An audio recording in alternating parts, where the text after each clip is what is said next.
Hi guys, welcome to my YouTube channel engineer Gupta official YouTube channel पे आप सभी का स्वागत है। इस समय आज हम हैं इलाहाबाद प्रयागराज जंक्शन प्लेटफॉर्म पर, 1 नंबर गेट के बाहर। ये देख सकते हैं, उधर आपका मेन गेट है, उधर पूरा ये पीछे बैकग्राउंड में आप देख सकते हैं, यहाँ पे जहाँ गाड़ी वगैरह खड़ी होती है तो ये पूरा उसका गेट रहने वाला है। और 1 नंबर गेट के पास यहाँ पे पूरा बोर्ड लगा हुआ है कौन सी ट्रेन कब जाने वाली है। तो लोकेशन आपको दिख गई होगी। यहाँ पे खड़े होने का रीज़न इसलिए है कि आज हमारे साथ मौजूद हैं सुबेदु अमित जी, जिनका हाल ही में सिलेक्शन बीपीएससी में असिस्टेंट प्रोफेसर के रूप में हुआ है। तो सर, बहुत बहुत बधाई हो आपको। Thank you. और टाइम का इशू है क्योंकि इस समय 8 साढ़े 8 बज रहे हैं, इनकी 10 बजे ट्रेन है। क्योंकि हमारा मीटिंग पहले था कि हम आके रूम पे आराम से इंटरव्यू करेंगे, बट क्या हुआ, इनकी ट्रेन 8 घंटे लेट हो गई। उस कारण हमें जल्दी जल्दी यहाँ पे इंटरव्यू करना पड़ रहा है, लेकिन इतना पर्याप्त समय है कि आप लोगों को प्रॉपर चीज़ें ये बता सकते हैं। तो सबसे पहले सर, हम आपको बहुत बहुत बधाई देंगे और स्वागत करेंगे इलाहाबाद प्रयागराज में। ज़्यादा कुछ धन्यवाद गुप्ता जी, आपका बहुत बहुत ज़्यादा धन्यवाद। देखिए, हम लोग थोड़ा लेट तो विलम्ब हो गए हैं आज इंटरव्यू करने के लिए। प्लानिंग हमारा कुछ अलग था, लेकिन ठीक है। इंजीनियर वही होता है जो कहीं भी अपना जुगाड़ बैठा लेता है। तो गुप्ता जी ने कहा कि सर यहीं करते हैं और ये सबसे अच्छा रहेगा। मैंने कहा चलिए ठीक है, यादगार रहेगा आपका इंटरव्यू। ये थोड़ा यूनिक है। तो हम शुरू करते हैं आपकी यात्रा से कि आप कहाँ से बिलोंग करते हैं और क्या आपका स्टोरी रही है। मैं सर एक बिहार में डिस्ट्रिक्ट है गया, तो वहाँ से मैं बिलोंग करता हूँ। गया लोग जानते भी होंगे, बोध गया बहुत फेमस जगह है। और गया वैसे पितृपक्ष के लिए भी जाना जाता है। विष्णु वहाँ पे मंदिर वगैरह भी, उसके लिए भी लोग जाते हैं। एक तरह से पिलग्रिम सिटी है गया, वहीं से मैं बिलोंग करता हूँ। और हमारी जर्नी वहाँ से शुरू हुई। मैंने अपनी जो 10th तक की पढ़ाई वहीं से करी है, 10वीं तक की पूरी पढ़ाई हमारी वहीं से कंप्लीट हुई। देन आफ्टर हम कोटा गए, वहाँ तैयारी किया था हमने, जैसे बाकी बच्चे करते हैं अच्छे इंस्टीट्यूट्स में जाने के लिए। उसके बाद अनफॉर्चुनेटली मेरा उस टाइम सिलेक्शन नहीं हुआ IT वगैरह में, बट मैंने फिर भी हार नहीं माना और मैंने एक प्राइवेट इंजीनियरिंग कॉलेज से BTech कंप्लीट किया अपना। देन फाइनल ईयर में जब हम थे तो उसी साल हमारा गेट भी क्वालिफाई हो गया। तो फिर हम उस गेट स्कोर के बेस पे MTech करने चले गए हरियाणा रोहतक। वहाँ से हमने अपने MTech की पढ़ाई कंप्लीट करी। ये सारा प्रोसेस जो है 2017 तक हमारा कंप्लीट हो चुका था। 2015 हमने BTech कर लिया था और 2017 हमारा MTech भी कंप्लीट हो गया था। उसके बाद फिर सर हम एक जो JP इंस्टीट्यूट है मेरठ के पास में, वहाँ से हमने अपना करियर शुरुआत किया एज ए टीचर के रूप में। असिस्टेंट प्रोफेसर के रूप में मैंने वहाँ से अपना स्टार्ट किया। वहाँ पर मैंने 1 साल के आसपास सेवा दिया।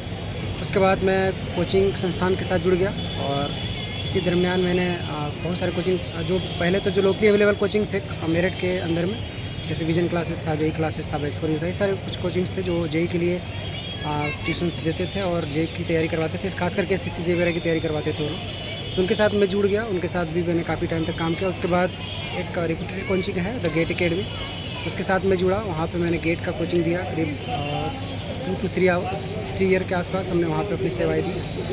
इस दौरान मैं बहुत सारे और कोचिंग में भी जाता रहा एज ए गेस्ट फैकल्टी, और भी अलग अलग जगह पे जहाँ भी मेरे कॉल आता था कि हाँ आपको यहाँ पे क्लास लेनी है। तो जर्नी चलते रहा। 2017 के बाद जो पढ़ाने वाली जर्नी वो साथ साथ चलते रहा। 2020 जब लॉकडाउन हुआ तो लॉकडाउन के टाइम पे हम सब के लिए काफ़ी टफ था। कोचिंग इंडस्ट्री पूरी तरीके से कहिए कि तबाह हो चुकी थी और हमारा भी करियर एक तरीके से दाव पे लग गया था कि अब क्या करना है, नेक्स्ट क्या होगा।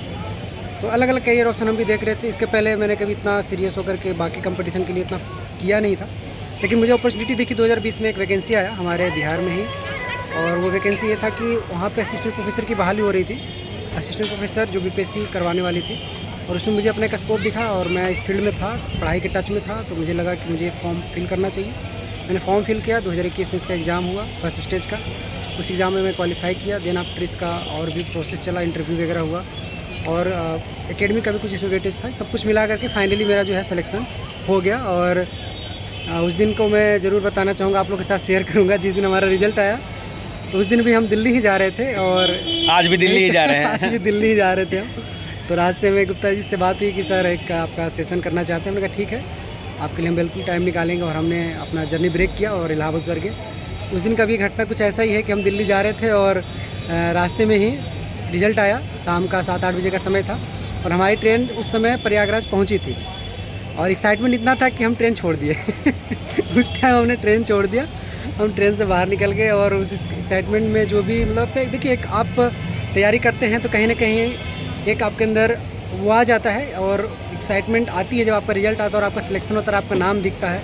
बड़ी बात होती है हर बच्चों के लिए, कोई भी हो जो मेहनत से तैयारी करता है, अगर अपना नाम उसको अपने लिस्ट में दिखता है तो ये अपने आप में बहुत गर्व की बात होती है आपके लिए, आपके फ्रेंड के लिए, आपके टीचरों के लिए, आपके परिवार के लिए, और भी जो लोग आप सबसे जुड़े हुए हैं, आपके हित हैं, वो सब के लिए बहुत बड़ी बात होती है। तो एक्साइटमेंट ही कुछ इतना था कि उस दिन भी हम यहीं प्रयागराज, और देखिए फिर से मिलन भी हमारे यहाँ प्रयागराज में ही हुआ है। तो इस प्रकार से हमारा जर्नी रहा सर, और अप्स एंड डाउन चलते रहे। हम भी यानी रिजल्ट आया, एक दोस्त ने फ़ोन करके बताया कि आपका सिलेक्शन हो गया, चलती ट्रेन, अगला स्टॉपेज इलाहाबाद था, इलाहाबाद रुके, ट्रेन छोड़ दी, मुझे दिल्ली नहीं जाना। फिर रुक के 2 बार 3 बार चेक किए कि हाँ मेरा ही नाम है कि दूसरे का नाम है, शुभेंदु अमित लिखा हुआ है कि कुछ और लिखा हुआ है। वो रहता है आपका एक्साइटमेंट इतना ज़्यादा होता है ना कि मतलब होता है ना कि आप भूल जाते हो, आप बगल वाले को तो जरा चिकोटी काटो यार, हम जिंदा हैं कि नहीं। वैसा कुछ सिचुएशन हो जाता है आपके साथ। तो होता है ये, आपका जब नाम दिखता है अचानक से, और आप एक इसके पीछे बहुत सारी मेहनत किए हैं आप। इंटरव्यू मतलब मेरा, अगर आगे हम आपको अपनी जर्नी बताएंगे कि इंटरव्यू के लिए मैंने कैसे प्रयास किया और इंटरव्यू में मुझे कितने अच्छे मार्क्स मिले, सारी बात हम अभी आगे डिस्कस भी करेंगे। तो ये सब कुछ रहा, और हाँ मैं उतर गया, और मतलब ठीक है भाई, मैं यहाँ पे थोड़ा सेलिब्रेट किया, अपने आप को सेलिब्रेट किया। आज भी हम लस्सी पिए और उस दिन भी हम लस्सी पिए यहाँ उतर के। लस्सी बड़ी अच्छी मिलती है स्टेशन के बाहर। हाँ, कॉर्नर पे लस्सी अच्छी मिलती है। हमने पहले इलाहाबाद में, मेरा जन्म हुआ है, 26 साल हो गए हैं, लेकिन पहली बार मैं लस्सी पी रहा हूँ वहाँ पे। तो ये सर मैं जानना चाहूँगा, अभी नवंबर में बच्चों का पेपर है एसएससी का, आपका 4 साल का एक्सपीरियंस है टीचिंग, जेई और एई वाले बच्चों का, तो अभी जो बच्चे वीडियो देख रहे हैं जो देने वाले हैं 2 महीने बाद एग्जाम में, उनके लिए स्पेशल कुछ बता दीजिए। मैं बहुत ज़्यादा आपका टाइम नहीं लूँगा डिटेल में, और बहुत कुछ बताऊँगा आपको। मैं अपना जो टीचिंग का एक्सपीरियंस रहा है और जो बच्चों को, इतने सारे बच्चों को गाइड करने का एक्सपीरियंस रहा है, हमारे बहुत सारे बच्चे आज बहुत अच्छे पोस्ट पे हैं। एसएससी जेई के थ्रू एमईएस में भी हैं, बीआरओ में भी हैं, और भी अलग अलग जगह पे सीपीडब्ल्यूडी में, बहुत जगह अलग अलग जगह पे हैं वो, और कुछ लोग एई भी हैं। तो मैं अपने जर्नी के हिसाब से आपको बताता हूँ। देखिए, आपको ना जब कोई पेपर निकालना होता है तो बहुत बड़ी बड़ी चीज़ें नहीं करना होता है। सबसे आज के टाइम में गुप्ता जी सबसे बड़ी बात ये है कि डिस्ट्रैक्शन बहुत ज़्यादा है। इतना डिस्ट्रैक्शन है क्योंकि आपके पास तमाम चैनल्स अवेलेबल हैं ऑनलाइन, कहाँ से पढ़ें, कहाँ से कंटेंट लें।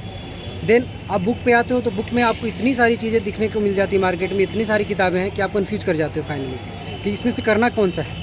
और देखिए, टाइम का बहुत बड़ा गेम होता है। एक 9 महीने 10 महीने का साइकिल आपको रखना होता है पूरी तैयारी में।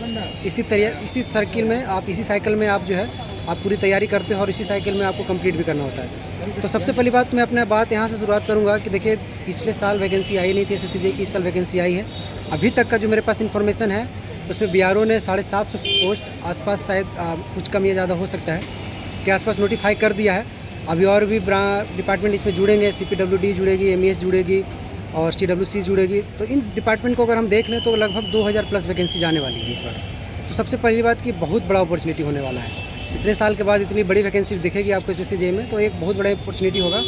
और जो बच्चे अब तक नहीं जागे हैं वो अब भी जाग जाएँ। मैं आपको बहुत ही छोटी छोटी बातें बताऊँगा, इसको करके आप 2 महीना जो भी आपके पास समय मिल रहा है, लगभग 2 महीने का, उसमें भी आप जो अपना प्रीलिमिनरी एग्जाम है, पीटी एग्जाम है, उसको आसानी से क्वालिफाई कर सकते हैं। और देखो, पीटी ही सबसे बड़ा हर्डल है एसएससी जेई में।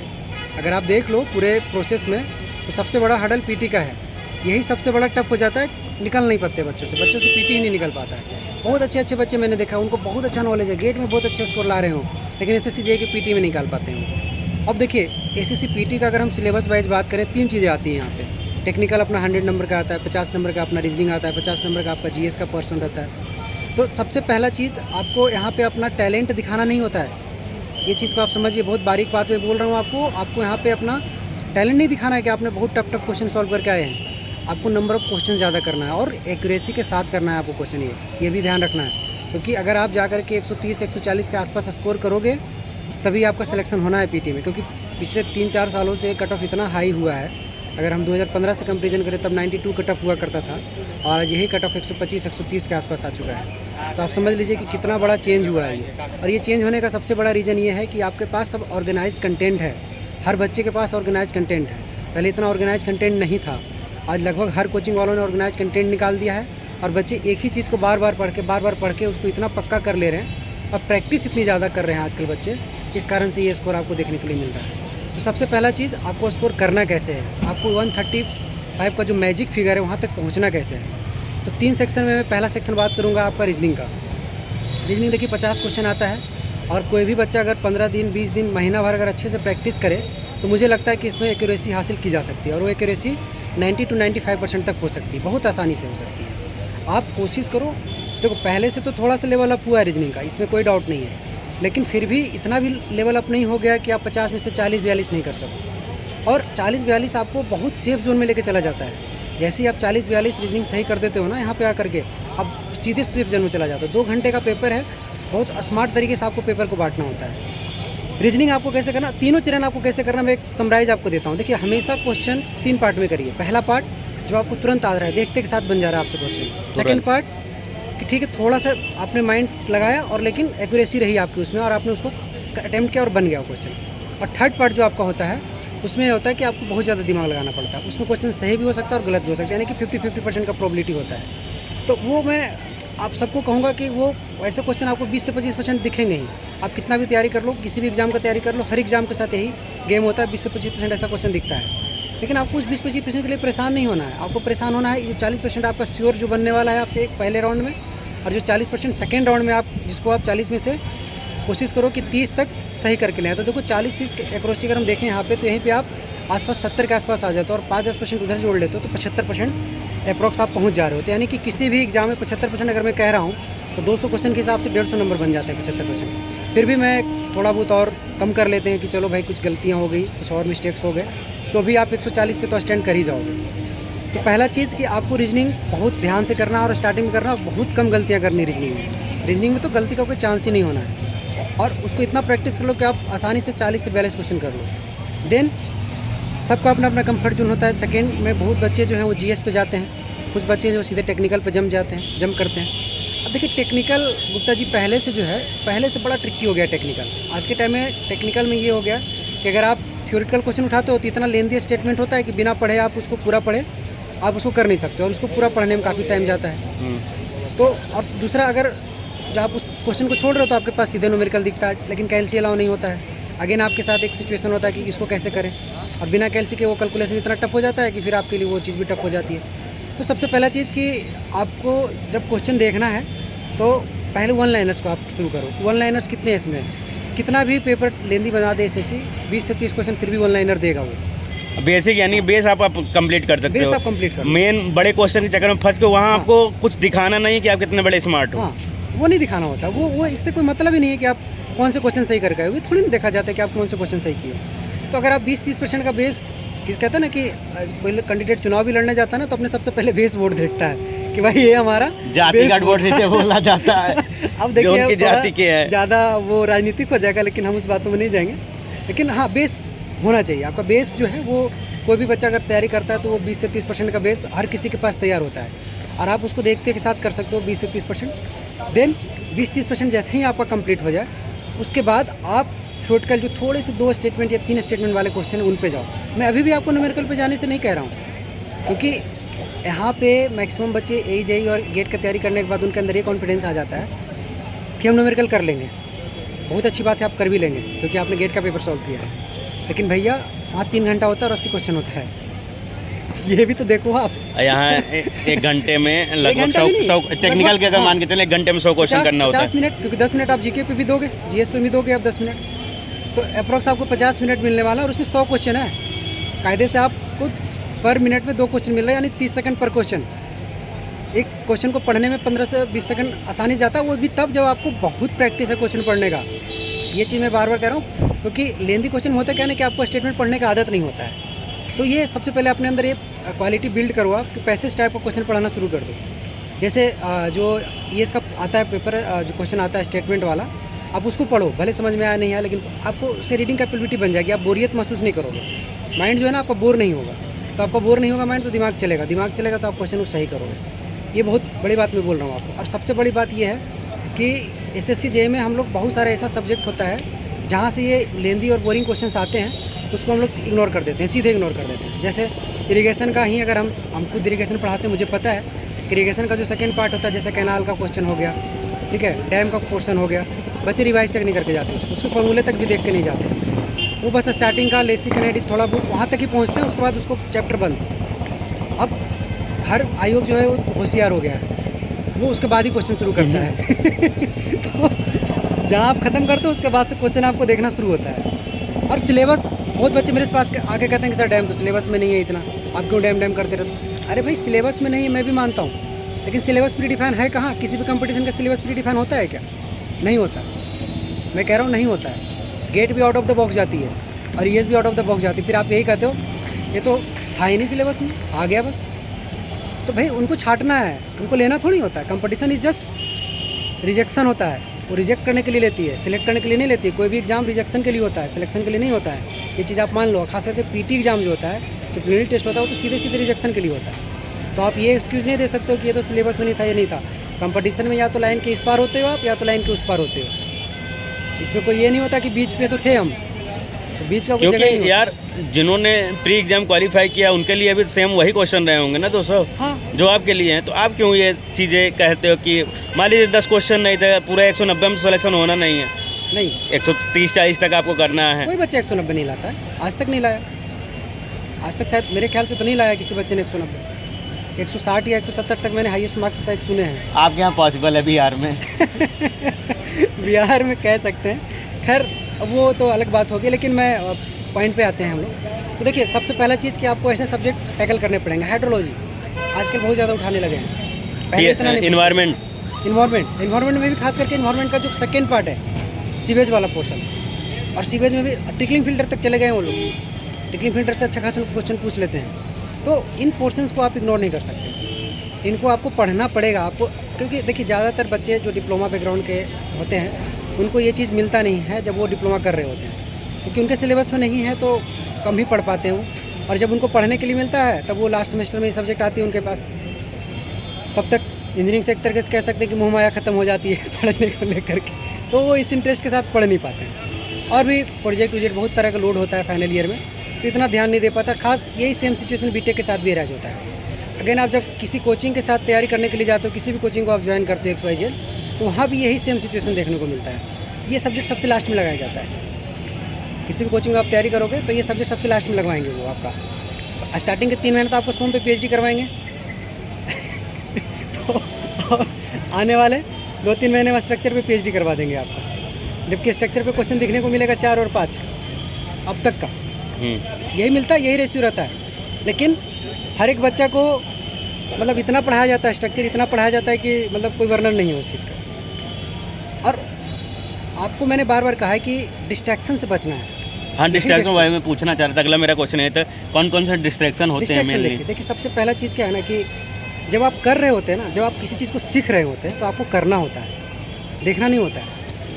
अब स्विमिंग क्या वीडियो देख करके सीखा जा सकता है कि चलो हम वीडियो देख रहे हैं यूट्यूब पे 4 घंटा डेली वीडियो देख रहे हैं, और कल चलेंगे किसी नदी में प्रयागराज में जा कर के संगम में कूद मारेंगे, पता चला डूबना है। तो तैयारी में भी यही चीज़ होता है। हम लोग क्या करते हैं आजकल, क्वेश्चन देखते हैं, सबके हाथ में स्मार्टफोन आ गया है सर। स्मार्टफोन को खोलते हैं, कोई एक वीडियो चला लेते हैं, ठीक है, और उस वीडियो को चला करके फिर हम सोचते हैं कि चलो अब हमने हमें तो माइंड क्या कह रहा है, माइंड तो पढ़ना नहीं चाहता ना कभी। माइंड तो भाई तू तो अभी 2 घंटा वीडियो देखा है पढ़ने वाला, अब तो एक आध फिल्म देख ले। तो अब सोचिए क्या होता है कि आप तो जो 2 घंटा वीडियो देखा है ना, उसमें से आपको गेन कितना हुआ, ये भी तो सोचो आप। तो बंधु आप सीख रहे हो, और सीखने के लिए करना होता है, देखना नहीं होता है।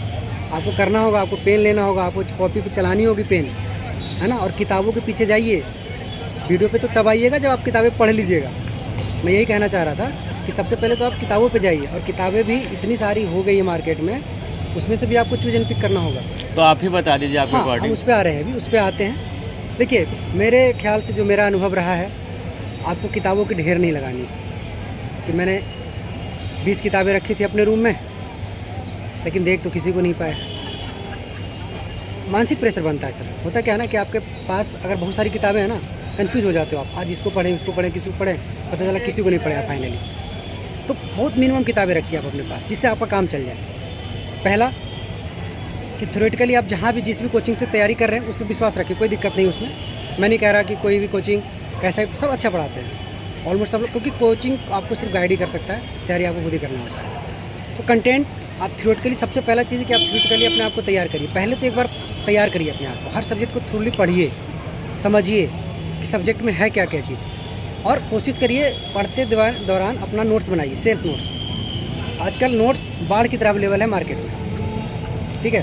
तमाम कोचिंग वाले भी अलग अलग फॉर्म में नोट्स दे रहे हैं, तो वो नोट्स आपको बस उतना ही काम करेगा कि आप बेसिक्स समझ जाओगे। लेकिन जब जहाँ आपको फंसना होगा ना, वहाँ आप फिर भी फंसोगे। क्यों? क्योंकि वो नोट्स आपका नहीं था, आपने तो तैयारी नहीं किया। आप क्योंकि आप वही चीज़ लिखोगे ना जो आपको नहीं समझ में आ रही थी। तो अपना नोट्स ज़रूर तैयार करिए आप पढ़ने के दौरान। उसके बाद प्रैक्टिस क्वेश्चन में जैसे यूथ पब्लिकेशन की किताबें हैं मार्केट में, ठीक है। गुप्ता की किताबें बहुत अच्छी है। वो ये समझिए कि सिविल इंजीनियरिंग में खास करके कुछ एग्जाम्स के लिए तो गीता है। वो गीता समझते हैं ना, मतलब कुछ धर्मों के लिए, मतलब मैं ओवरऑल जनरलाइज कर रहा हूँ। होली बुक कह सकते हैं एक तरीके से हम।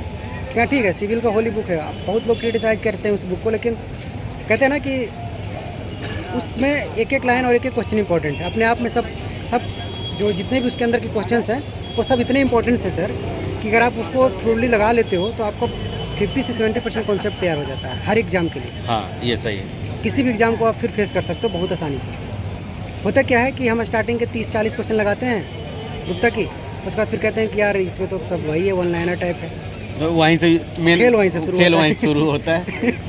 खेल जो है वहीं से शुरू। स्टार्ट होता है आपका, वही 40 क्वेश्चन के बाद स्टार्ट होता है, ठीक है। तो उसको बहुत अच्छे से लगाइए, स्टार्टिंग में 2-3 बार लगाइए उसको। उसके बाद जो YCT की पब्लिकेशन की जो किताब आती है, जो बहुत सारे स्टेट यही का इन्होंने कलेक्शन बनाया है, वो बहुत अच्छी किताब है। जो क्वेश्चंस आपके गुप्ता में रह जाएंगे ना, वो यहाँ आके आपका कंप्लीट हो जाएगा। यही वाली जो आती है 22,190 वाली। 22,190 वाली, वो दो पार्ट में है।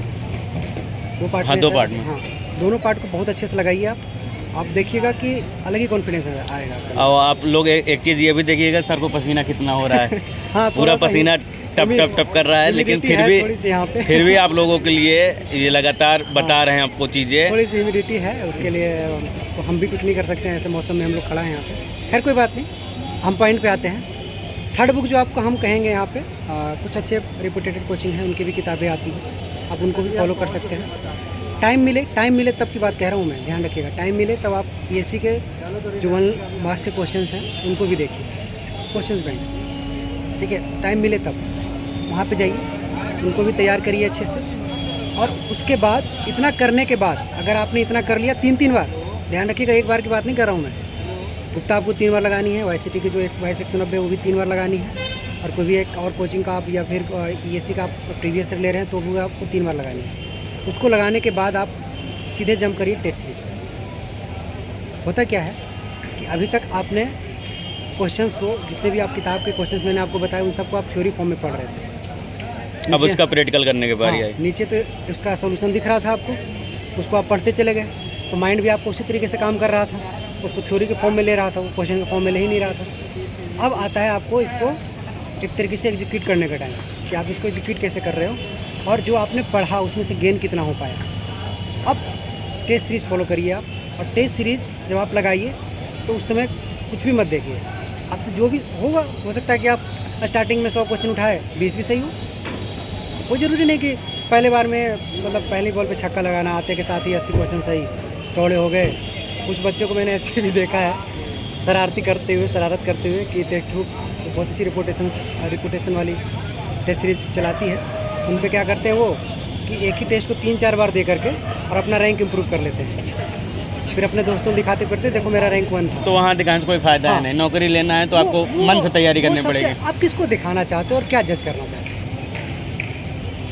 तो रिवीजन के लिए कोई बताइए आप। हाँ, रिवीजन के लिए मेरा जो स्ट्रेटजी रहा है सर रिवीजन का, कि रिवीजन को मैं 3 पार्ट में बांटता था। किसी भी बच्चों को मैं यही बात बताता था शुरुआत से कि रिवीजन को आप 3 पार्ट में बांटिए। एक पार्ट में रिवीजन मत करिए कभी भी, 3 पार्ट में रिवीजन को करिए। एक रिवीजन वो करिए जो 30% क्वेश्चन के लिए होता है, जो आपको बहुत अच्छे से आता है। नींद में भी उठा के पूछे ना, गहरी नींद में हो, भाई बताओ इसका कितना होगा वैल्यू, तुम बता दोगे।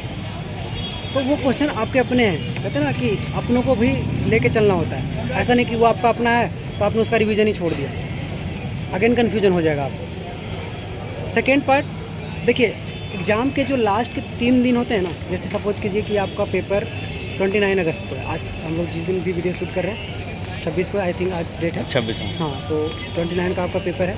26, 27, 28 आपका बहुत इंपॉर्टेंट है, बहुत ज़्यादा इंपॉर्टेंट है। आपने पिछले 1 महीना में जितना पढ़ाई किया है ना, वो लास्ट का 3 दिन आपका बहुत डिसाइडेबल होता है, बहुत ज़्यादा डिसाइडेबल होता है। मैं हर बच्चे को कहता हूँ कि लास्ट के 3 दिन आप इस तरीके से कह सकते हैं कि अपने आप को सैचुरेट कर लीजिए, और कहते हैं ना कोविड में क्वारंटाइन कर लेना एक तरीके से। 3 दिन आपको क्वारंटाइन होना है कम से कम, बहुत कर सकते हो तो 5 दिन तक कर लेना, लेकिन 3 दिन तो क्वारंटाइन हो जाओ। कोई फ़ोन कॉल मत लो किसी का भी, कुछ भी अर्जेंट भाई एग्जाम से और नौकरी से इंपॉर्टेंट कुछ नहीं है अभी तुम्हारे लिए, है ना। तो इससे ज़्यादा इंपॉर्टेंट मुझे नहीं लगता किसी के पास कुछ होगा। तो 3 दिन अपने आप को क्वारंटाइन करो, क्योंकि जो मना स्थिति होती है ना वो बहुत पावरफुल चीज़ होती है। अगर आपके लास्ट के 2-3 दिन अच्छे से नहीं निकले तो आपने जो पिछले 1-1.5 महीने का मेहनत किया है ना वो सब, ये कुछ लोग का थ्योरी होता है मैं तो एग्ज़ाम से 1 दिन पहले कुछ नहीं पढ़ता हूँ, बहुत अच्छी बात है, नहीं पढ़ना चाहिए, नया नहीं पढ़ना चाहिए हीरो। ये बात बोलना भूल जाते हैं लोग कि नया नहीं पढ़ना चाहिए, पुराना तो आपको रिवाइज करना ही है। ये बात, ये लाइन छोड़ देते हैं लोग, एग्जाम से 1 दिन पहले नहीं पढ़ना चाहिए। हाँ नहीं पढ़ना चाहिए, तो क्या एग्जाम से 1 दिन पहले हम 4 मूवी देख लें? क्या करें बताओ? वो 4 मूवी देखोगे तो पूरे एग्जाम में यही चलते रहेगा कि फलाने हीरो ने कैसे पीटा था विलन को, क्योंकि माइंड तो उसी हिसाब से वर्क करती है ना। जो आप उसके इनपुट देते हो वही आउटपुट मिलता है आपको, कुछ अलग थोड़ी ना मिल रहा होता है आपको। तो आपको लास्ट का जो 3 दिन होता है वो क्वारंटाइन होकर के जो आपने पढ़ा है उसको मनन करिए, उसको इतना ज़्यादा मनन करिए कि आपके मतलब चेतना में जा कर के कहीं ना कहीं बैठ जाए वो। और जब आपको एग्ज़ाम में आएगा ना वो तो कॉन्फिडेंस देगा आपको। आप बहुत लोग जैसे स्टार्टिंग में जो बच्चे आते हैं तैयारी करने के लिए, ज़रा उनसे पूछिएगा कि जब वो पेपर बिना पढ़े देते हैं तब का कॉन्फिडेंस, और जब वो पेपर पढ़ के दे रहे होते हैं तब कॉन्फिडेंस, अंतर होता है कि नहीं? बहुत अंतर होता है। जब आप पेपर बिना पढ़े देने जा रहे होते हो ना तो हर तरफ झाँक रहे होते हो, ट्रेन से इधर भी झाँकोगे उधर भी झाँकोगे, ठीक है, तमाम कांड करोगे जो भी कर सकते हो पेपर के दरमियान। लेकिन जब आप पेपर अच्छे से पढ़ के जा रहे हो, ईमानदारी से पढ़ के जा रहे हो, तो फिर आप इन डिस्ट्रैक्शन से बचोगे। कितनी भी भीड़ होगी ट्रेन में तब भी आपका ध्यान किताबों पे रहेगा, चाहे जितना शोर हो। लोग ना पागल कहते ऐसा, अरे यार क्या कर लेगा, तो अरे भाई क्यों नहीं करेगा वो? हाँ मतलब क्या होता है, पहली बात तो लोगों को सुनो ही मत, बहरे बन के रहा करो, तैयारी करते समय लोगों को देता हूँ सर। बड़े मैच होते हैं क्रिकेटरों का, तो उसके पहले क्या वो लोग फिल्म देखने जाते हैं या फिर अभ्यास मैच खेलने जाते हैं? अभ्यास मैच। ऑब्वियस सी बात है, कोई भी प्लेयर हो, कोई हीरो है मूवी बना रहा है तो उसके पहले क्या वो दूसरा फिल्म देख रहा होता है या उस फिल्म के डायलॉग्स का रिहर्सल कर रहा होता है? तो जब सारे प्रोफेशन वाले लोग उस काम को फाइनली एग्जीक्यूट करने से पहले उसका एक्सरसाइज कर रहे होते हैं, उसका रिहर्सल कर रहे होते हैं, उसका रिवीजन कर रहे होते हैं, उसकी एक्सरसाइज कर रहे होते हैं, तो आपका कहीं का अलग के तिस्मार खाना क्या फिल्म देखोगे एग्ज़ाम से पहले? नहीं, ये बहुत गलत चीज़ें चला दी गई है पढ़ाई को लेकर के कि एग्ज़ाम से पहले बिल्कुल चिल रहना चाहिए, नहीं भाई, कैसे चिल हो सकते हैं? आप मेहनत किया है आपने, आपका पूरा टाइम लगा हुआ है उसके पीछे, समझ लो आपने कितनी चीज़ें सेक्रीफाइस करी है पिछले 8-9 महीनों में। दोस्तों की पार्टियों में नहीं गए, 2 सालों से 3 सालों से भी करते हैं लड़के। हाँ मैं वही बात मैं कह रहा हूँ, मैंने ऐसे ही बच्चे देखे हैं जो 2014-12 के भी पास आउट बैठे हुए हैं, वो भी तैयारियाँ कर रहे हैं। तो सोचो कि उनकी सेक्रीफाइस कितनी लंबी है और कितनी बड़ी सेक्रीफाइस है। तो आप क्या चाहते हो कि वो सारा सेक्रीफाइस आप 1 दिन में बर्बाद कर दोगे, 1 दिन में ख़त्म कर दोगे? नहीं, तपस्या है, सच में तपस्या है। पढ़ाई आज के टाइम में तपस्या हो गई है। देखते थे ना पहले के ऋषि मुनि जो तपस्या किया करते थे। आजकल बहुत गलत चीज़ें चला दी गई पढ़ाई को लेकर के कि लोग गवर्नमेंट जॉब चाहते हैं, चाहते हो जाते, क्यों नहीं चाहेंगे? हर इंसान का अपना अपना एक टारगेट होता है। किसी को बिजनेस करना है, किसी को खिलाड़ी बनना है, किसी को हीरो बनना है, तो किसी को ऑफिसर बनना, तो इसमें क्या बुराई है? कोई बुराई नहीं है। तो इस चीज़ को लेकर के आपको कभी डाउन साइज नहीं होना है। आप लोगों के लिए सर ने बहुत सारी अच्छी बातें बोली। वीडियो काफ़ी ज़्यादा लंबा हो जा रहा है, तो हाँ। यहाँ पे हम स्टॉप करेंगे और सर को और भी इनवाइट करेंगे। आप लोग कमेंट करिएगा यार, इतने अच्छे अनुभवी, क्योंकि 4 साल का एक्सपीरियंस है, जेई वाले बच्चों को पढ़ा चुके हैं, खुद असिस्टेंट प्रोफेसर हैं, और आपके लिए स्पेशली इन्होंने बिहार से दिल्ली की टिकट नहीं करवाई कि सर बच्चों के लिए मुझे कुछ बताना है आपके माध्यम से। तो वो इलाहाबाद रुके 2 घंटे के लिए, हम स्टेशन के बाहर ही हैं। आपको शुरू में मैंने वीडियो दिखाया था, देखिए स्टेशन है। हाँ देखिए अभी लमसम 9:15 हो गया, 9:12 जो ट्रेन है 10 बजे की इनकी ट्रेन लग गई होगी। तो मुझे यहाँ से तो आप लोगों की इतना मेहनत की है। बाकी मैं क्लोजिंग आर्गूमेंट दे देता हूँ सर यहाँ पे। देखिए सबसे पहले चीज़ कि आपके 2 महीने में पेपर होने वाले हैं, बहुत अच्छे से फोकस करिए उसका। और मैं अभी सबको ही अभी से बेस्ट विशेष दे देता हूँ पेपर को लेकर के। और अपने पे भरोसा रखिए, कॉन्फिडेंस बनाए रखिए, बहुत सारी चीज़ें होती है, वो चलते रहेगी, उसको पार्ट ऑफ द लाइफ मानिए और चिल रहिए। चिल मतलब अंदर से खुश रहिए और तैयारी के पीछे लगे रहिए, मेहनत करिए, जम के मेहनत करिए, डिस्ट्रैक्शन में मत पड़िएगा, लिमिटेड चीज़ों को पढ़िए और बार बार पढ़िए, ज़रूर सफलता मिलेगी आपको। लिमिटेड चीज़ें ध्यान आया, जो बच्चे केवल रिवाइज करके पढ़ना चाह रहे हैं, जो कुछ सब्जेक्ट जिनके कंप्लीट नहीं हुए हैं, देखो एक मार्केट में बुक आती है सिविल बूस्टर, बाकी चाहे जो कहे, सर भी साथ हैं, मैं भी हूँ, आप उठा लीजिए जो सब्जेक्ट आपके अभी तक कंप्लीट नहीं हुए हैं, हाँ, वो वहाँ से उठा के वन लाइनर पढ़ना स्टार्ट कर दीजिए। किताबें ऐसा होता है सर, वहाँ पे आपको एकदम कंटेंट छटा हुआ मिलेगा जो आपके एग्जाम में पूछा जा सकता है। ना तो कोई किताबें अपने आप में कंप्लीट है और ना बहुत अच्छी होती है और ना बहुत बुरी होती है, आपको क्या लेना है वहाँ से। हाँ, इसके घर में भी पूरा इन्वायरमेंट नहीं मिल जाता है, तो आप समझ लीजिए कितना बड़ी बुक की बात कर रहा हूँ मैं आपके सामने। नमामूर्था में पूरा स्ट्रक्चर भी नहीं मिल जाता है, ठीक है। तो ये चीज़ें मैं कह रहा हूँ कि कोई भी किताब अपने आप में कंप्लीट नहीं होता, आप अपने हिस्से का ले जाइए वहाँ से, वो इम्पोर्टेंट है, आप कितना ले जा रहे हैं वहाँ से। और अगर आपको किसी ने मेहनत करके एक जगह सब चीज़ रख दिया है तो ले लो ना, क्या बुराई है। नहीं, कुछ लोग अपने से नोट्स बनाते बनाइए, जिन लोगों को नोट्स अभी नहीं बना चुके हैं, टाइम कम है, वो लेकर पढ़ना स्टार्ट कर दो। तो मैंने आपको बस रिवाइज करना है, रिवीजन स्टार्ट कर दो। बहुत से हमारे चैनल पे बहुत लोग आए हैं, बता चुके हैं। राज शर्मा सर आए तो वो 30 बार पढ़ी थी सर, वो इतनी पढ़ ली थी कि किताबें के पन्ने फाड़ बोल रही थी, मैं पढ़ चुका हूँ। मैं जब तैयारी करवाता था बच्चों के SSC का, गुप्ता की किताब मैंने 20 से 25 बार पढ़ी है, क्योंकि बच्चे मेरे से डाउट पूछने आते थे और एज ए टीचर मुझे हमेशा यही लगता था कि मैं एक बेस्ट वे बताऊँ उनको इस क्वेश्चन का, तो उसके लिए आपको तो पढ़ना पड़ता है। तो सोचिए कि हम इतना बार पढ़ के अपने आप को परिपूर्ण नहीं समझ रहे हैं और आप 2-3 बार में ही वो हो जा रहे हैं, तो वो गलत चीज़ है, आप पढ़िए। और मैं अनाउंसमेंट भी कर रहा हूँ, गुरु ज्ञान विद गुप्ता जी में पहला वीडियो सर के साथ रहेगा, क्योंकि इनके पास इतना ज्ञान है कि और एक्सपीरियंस भी है। तो हम जो हमारा वीडियो आने वाला है, एक शो आने वाला है गुरु ज्ञान विद गुप्ता जी, उसमें सर को इनवाइट करने वाले हैं। तो आज के लिए बहुत बहुत धन्यवाद सर, और बहुत जल्द हो सकता है हम आपसे मिलें बिहार आके। आइए, बिल्कुल, बहुत बहुत आपका वेलकम रहेगा हमारे यहाँ पे, और आपको बहुत सारी चीज़ें घुमाएंगे बिहार में। वैसे आप पटना वगैरह आ चुके हैं? हाँ, पटना या राजगीर आइए, राजगीर में हमारे यहाँ बहुत सारी नई चीज़ें बनी हैं आजकल। चलिए, आजकल बस इतना ही। कमेंट करिएगा और क्या चीज़ें जानना चाहते हैं आप। हो सकता है किसी दिन मीटिंग करके हम लोग, और जैसे इंटरव्यू वाला सेशन होता है वैसे मैं कर लूँ, क्योंकि इसके पहले जो सेशन हुआ तो नेटवर्क इशू कारण हो नहीं पाया था, इसलिए ये सेशन रखा गया था। आज के लिए बस इतना ही। Thank you everyone.